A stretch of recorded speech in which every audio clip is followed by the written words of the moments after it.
This has been pretty well studied across a variety of different disciplines even, that the impact of negative people and events is roughly 4 to 1. Yeah. Yeah, 4 times more impactful or noticeable for the negative than the positive. Yeah. So Phelps, Mitchell, and Brighton in 2006 had a paper about jerks and slackers and Downers. And Jerks, downers. slackers, and downers. right. Yeah, and basically small group.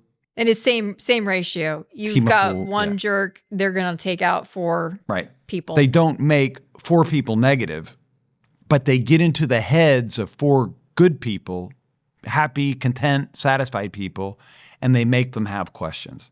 There's a place that we work now, and they have a tiny number of very, very negative people, and they're going through a process with us, trying to help them think through this of what are the points that are actually accurate that these people are making, and then once we've made movement on this, who's not complaining anymore? And that's going to reveal. And so let's say your company has 200 people in it and you've got 10 complainers. Those 10 complainers, if you just go with the science, and I mean, this is kind of a rule of thumb, but there's been a ton of research on this, that basically those 10 complainers are going to have a 4x impact on getting in the heads of other people. And so that's 10 people that's 5% of your workforce, but they're in the heads of 40 others. Mm-hmm. And so now that's 50 people. And so now we've got 25% of our organization that's jacked up because of the 10. That's like wondering, what's going on? And so you think you're surrounded with unhappy people, and you're actually not. You only have 10%. And if you fix some of what they're saying is wrong because it's actually wrong, it'll make your business better. Not only will it make most of your complainers stop complaining, it will make your business better. When you do that, then of your 10, I mean, I would say in our experience, probably 6 of them are neutralized because they loved your place, maybe even more, maybe even 7. And you're only left with maybe 6 is maybe a good number, but you're only left with 4, and they're actually never going to be happy. And then what are you going to do? That's still 4. It's not 0, but you'll know who they are. They're still upset. They're still exerting a negative force. And is that something you can live with because they're on the night shift and they only come in so long, or they work the weekend for us, and what does it matter? They don't ever see the customers. They're back in the billing department and they're not talking to anybody. I don't know. Well, you do have people who are in different positions within the network. And that doesn't necessarily mean by job. It means that in terms of how people are communicating, you can have somebody who's a complainer and they might have 2 people whom they're talking to and are working around, and that's the extent of their influence. Or you could have somebody who is a central node, which means that, they might have, in a 200-person organization, they might have a high node might be like 40 people who are turning to them to make sense of their environment. And if in turning to them to make sense of their environment, they're getting a negative response, then that is being spread along with whatever their perception of in terms of the advice that they're giving. They're also spreading their emotions to everybody about the organization as well. Very interesting. And so, I hadn't thought about that. And so, that's a huge point. Thank you. Yeah. I mean, I've never heard that articulated. But that your influential employees, not only do they spread the advice that people are turning them for, but they're spreading the vibe. Right. Yeah, I think that's very important. Did you come up with that, or is that in the science? I mean, they go together, right? I'm mixing research together. It's not that I've seen a network analysis fusion, that did that. Like basically it would be my theory and then I could go out and test it. But like we know emotions. Wake up, nerds. If you're looking for a dissertation, you just got a topic. There you go. We know emotions are contagious. Free dissertation topic. Yeah, we do know that. And we know that these central nodes are influential. And so you're going to be more susceptible to the emotions of somebody who is influential to you. Yeah. And so it's back to the whole point of this I think the whole point of this episode is you're a manager, you're listening to this podcast, you got a million things going on, you got a lot of priorities. And like Cindi said, here comes somebody and they're lobbing a turd onto your desk. And your instinct is basically get out of here and leave me alone. And how quickly can I neutralize you and tell you you're wrong about this so I can move on to my list and be done with this? Because the status quo is the easier answer. Yes, and even within the quote-unquote status quo, I'm still changing 50 other things. Yeah. And so this is 51. Right. And I don't want 51. I didn't even want 50. Right. And everybody has a job that is fully occupying Yeah. them, and you've just added more tasks. yeah. And so the instinct is how quick can I make this go away? And how can I use some of I know a little more than this person about the organization. I'm a little bit higher ranked than them. How can I use that? How can I use my combination of factors? Or I've got some goodwill in the bank. What do I have to use to make this end and to be able to throw this turd in the trash and not deal with it? And what we're saying is, in our experience, and we're in our 20th year of this work, is that the people who are complaining are so often right that you need to pay attention. Yeah, and it doesn't mean that you're responding immediately to whatever their problem is, because again, it's limited resources, and so choices have to be made. And so they may have a point, and it may also not be the organization's highest priority. And that You have loop to communicate circling, that. Yeah. Let me think about this. And then you have to get back with them. Look, I talked with the big boss. This is what we said. This is why we can't do this right now. But let's put a pin in this for a year. And I think next budget cycle, whatever. I think the other thing too that I see a lot is, to some degree, it obviously depends on the problem, but to some degree, people below you are likely to not feel like they have the power to do anything themselves. And so to the extent that they've got a point and it's within like their domain, let them go. But you have to tell them, because it's a weird thing. I was just having this conversation with somebody the other day. In many of these organizations that we're in, we have people who started on the front line. And so they're used to taking orders because that's usually what happens on the front line. And so they become accustomed to that. And then as they rise... Meaning following orders. Following orders, yeah. So when they rise and now they're into management positions, they still don't actually take the lead on things because they're still waiting for permission to do things because they've been so enculturated from their earlier experiences that you wait. And so it's not necessarily just managers. I mean, like this is happening throughout. Like if you are starting at the bottom and coming up the system, like you're very much enculturated into waiting to be told, given permission, basically.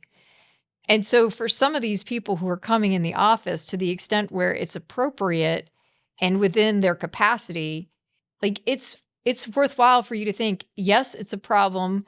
No, it's not a priority for me. Yes, if you want to pursue it, we'll make room for it. And having that conversation about what that looks like. Like if you're going to set somebody off to handle this problem on their own, how are you going to be willing to support them? Yeah. And how are you going to move around their priorities? Yeah, it's funny. I'm thinking about the CEO we know who used to tell people, isn't that your job? Yeah. No. What's your job title? What's your job again? That sounds like your job. And you got this.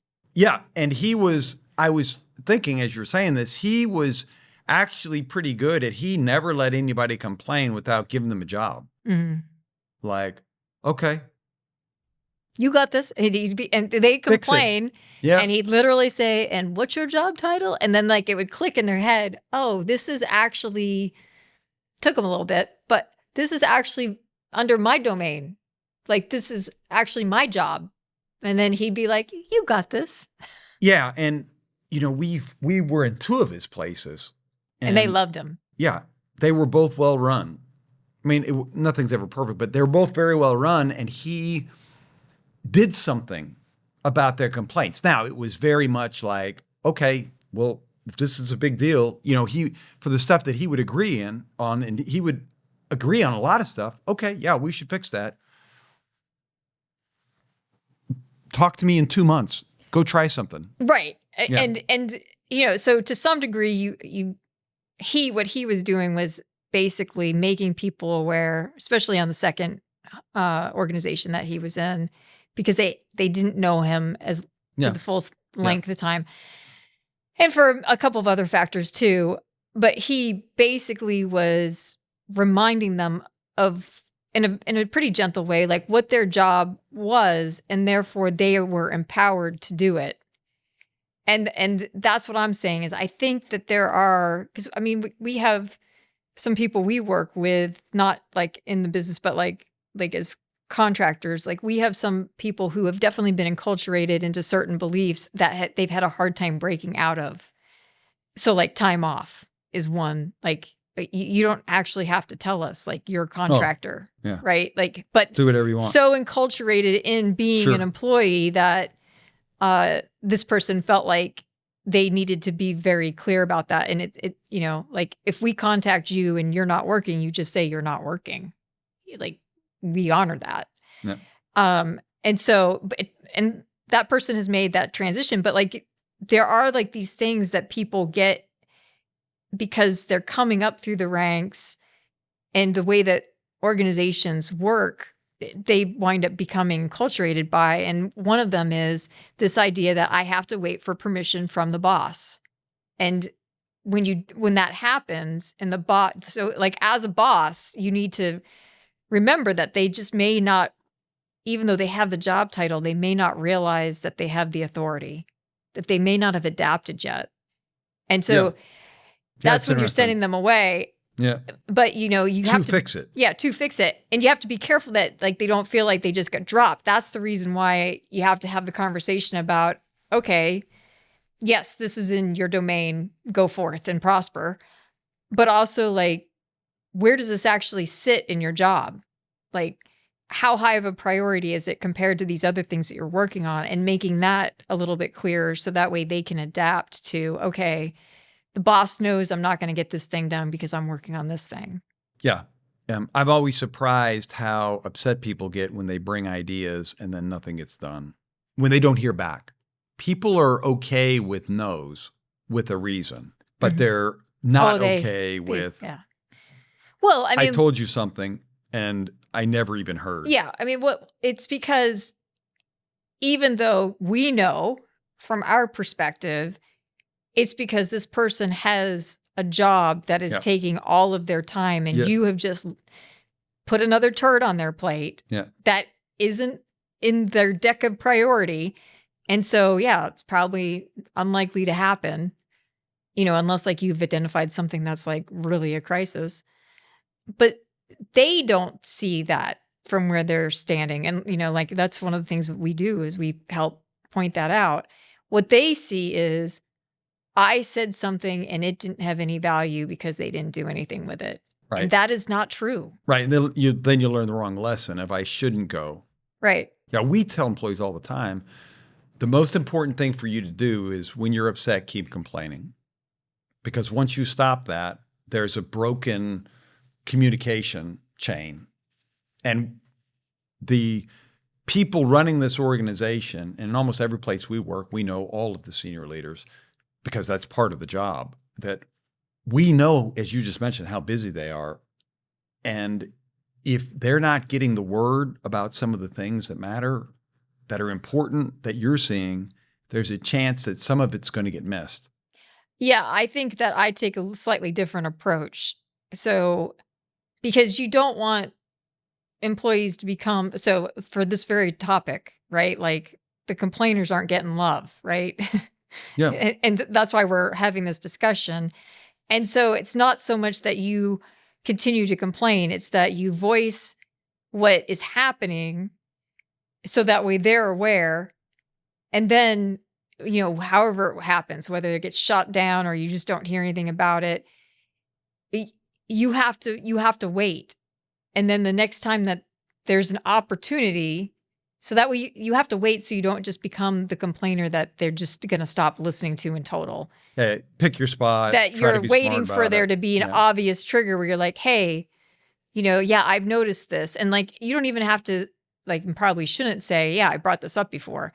You just say, yeah, this just happened. I think this could solve it. And so you never back down from bringing it up again, but you're bringing it up again when it makes sense that you would be bringing it up again. So it's just not you up in their space complaining. Yeah. Yeah.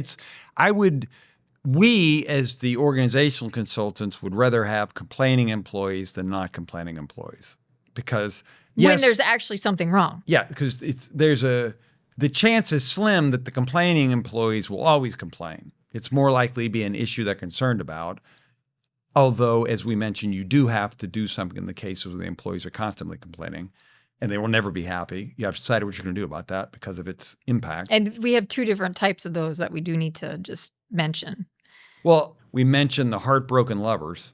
And so those are people who love the company, but they're complaining. Right. I'm talking about the negative kind. Yeah. And the negative kind is the terrorists. Well, the terrorists, but like there's a terrorist because they fundamentally are unhappy. And then there's the temporary terrorist, which you may have another label for that, where they just got something that's jacked up in their life. I see what you mean. Yeah. And so, they may not be somebody who permanently you need to ward off, but they may be the kind of person that you got to step in and be like, all right, what's going on? Like, you had to be careful from an HR perspective, asking what's going on. But like in terms of work, hey, what's going on? Yeah. What kind of support do you need? Yeah. And usually the personal stuff, if they want to share it, it will come out in that conversation. Yeah.